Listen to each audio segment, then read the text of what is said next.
আসসালামু আলাইকুম ওয়া রাহমাতুল্লাহি ওয়া বারাকাতুহু। আলহামদুলিল্লাহি ওয়াহদা ওয়াসসালাতু ওয়াসসালামু আলা মান লা নাবিয়্যা বা'দা আম্মা বা'দ।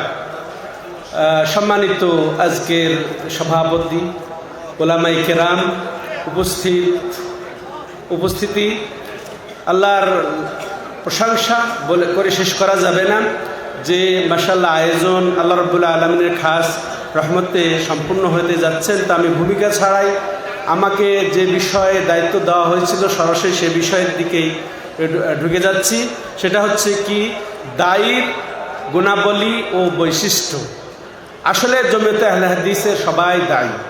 আহলে হাদিস মানেই একজন দায়ী, অর্থাৎ প্রত্যেকের জন্যেই এই বিষয়টা জানা, বুঝা, হৃদয়ঙ্গম করা, এই অনুযায়ী দাওয়াত দেওয়া ফরজ।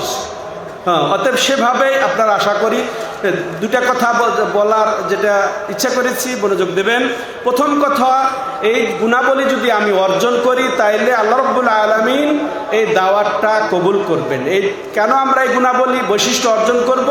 যে আল্লাহ যেন আমার এই পরিশ্রমটাকে, এই দাওয়াতি এই ক্ষেত্রটাকে কবুল এবং মঞ্জুর করেন, তারপরে যেন জনগণের কাছে এটা কবুল হয়। আমি যদি উত্তম বৈশিষ্ট্য, উত্তম গুণাবলী অর্জন না করে এমনি যদি দাওয়াত দেয়, তাহলে কিন্তু আমার এই দাওয়াত দুইটা মূল ক্ষেত্র, আল্লাহর কাছে কবুল হওয়া, দ্বিতীয় ক্ষেত্র হচ্ছে জনগণের কাছে কবুল হওয়া, দুটাই কিন্তু বৃথা যাবে। আর এর যে মূল লক্ষ্য সেটা সুসাব্যস্ত হবে না। মূল লক্ষ্যই হচ্ছে যে হেদায়েত দেওয়া, মানুষকে হেদায়েতের পথে আহ্বান করা, সিরাতুল মুস্তাকিমের পথে আহ্বান করা। এর রয়েছে বহু গুণ, এর রয়েছে বহু বৈশিষ্ট্য। তার মধ্যে অন্যতম প্রধান বৈশিষ্ট্য হচ্ছে ইখলাস। ইখলাস হচ্ছে আমলের মূল ভিত্তি, ইখলাস হচ্ছে আমল কবুলের রহস্য। এই ইখলাসবিহীন আমল কোনো কাজে আসবে না। অতএব এর অপরিহার্যতা আমরা সহজেই বুঝতে পারছি। এই দিকে আল্লাহ রাব্বুল আলামিন বলেছেন, ওমা উমিরু ইল্লা লিয়াবুদুল্লাহ মুখলিসিনা লাহুদ্দিন। তারপর আল্লাহ রাব্বুল আরো বলেছেন যে কুল ইন্না সলাতি ওয়া নুসুকি ওয়া মাহইয়া ওয়া মামাতি লিল্লাহি রাব্বিল আলামিন লা শারীকা লা। ইখলাস, সালাতে ইখলাস যেমন। তারপরে হজের ওয়ালিল্লাহি আলান নাসি হিজ্জুল বাইতি মান ইসতাতা ইলাইহি সাবিলা, যে আল্লাহর জন্যই হজ, আল্লাহর জন্যই সালাত, আল্লাহর জন্যই সিয়াম, আল্লাহর জন্যই যত রকমের ইবাদত সবগুলাই, তেমনি দাওয়াত একটা হচ্ছে মূল ইবাদতের অন্তর্ভুক্ত। অতএব দাওয়াতের মধ্যে ইখলাসের অপরিহার্যতা আমরা সহজেই বুঝি। এর তাহলে ফল কি? আমরা যদি ইখলাসের সাথে দাওয়াত দিই তাহলে এটা কবুল হবে আল্লাহর কাছে, এটা কবুল হবে আল্লাহর জমিনে, অর্থাৎ মানুষের কাছে। এটা আল্লাহ রাব্বুল আলামিন সরাসরি তাকে সহযোগিতা করবেন। এটা কবুল হবে দুনিয়াতে, এটা কবুল মানুষের কাছে কবুল হবে, এটা দাওয়াত, এই দাওয়াতটা কবুল হবে। এটা তাহলে প্রথম শর্ত।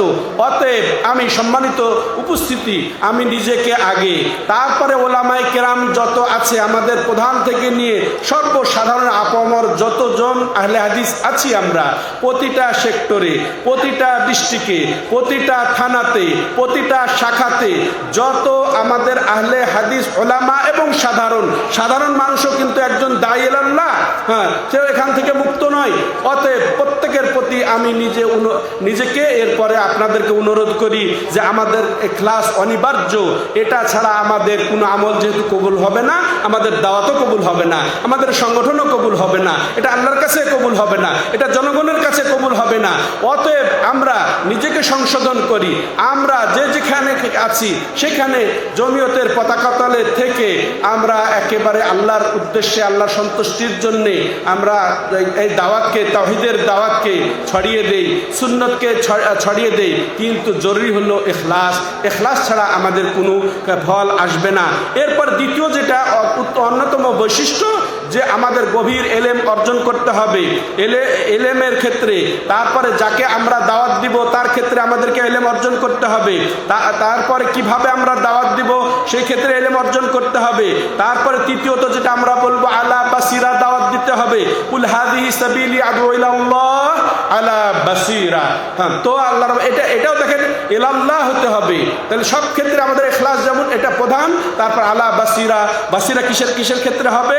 যে আমি যে পথে দাওয়াত দিচ্ছি সেক্ষেত্রে এবং প্রতিটা ক্ষেত্রে আমাদের জেনে বুঝে এলেম অর্জন করতে হবে, হিকমত অর্জন করতে হবে। তারপরে মূল কথা আখলাক চরিত্রকে ঠিক রাখতে হবে, সততা, আমানত, ধৈর্য, তার সহনশীলতা, তারপরে আর এর সাথে আরও যত মানুষের তাজকিয়া নফস এগুলা এনে আমরা যদি দাওয়াত দেই তাহলে আমাদের এই দাওয়াত ফলপ্রসূ হবে। অতএব আল্লাহ রাব্বুল আলামিনের কাছে দোয়া, আল্লাহ রাব্বুল আলামিন যেন ইখলাসের সাথে দায়ের গুণাবলী নিয়ে আমাদেরকে যথাযথভাবে দাওয়াত তৌফিক দান করেন। আজকে পর্যন্তই মাশাআল্লাহ আমাদের সামনে উপস্থিত হয়েছেন, তার আমরা অপেক্ষায় আছি। আল্লাহ রাব্বুল আলামিন তৌফিক দাতা হাদা ওয়া সাল্লাল্লাহু আলা নবিনা মুহাম্মদ ওয়া আলা আলিহি ওয়া সাহবিহি আজমাইন।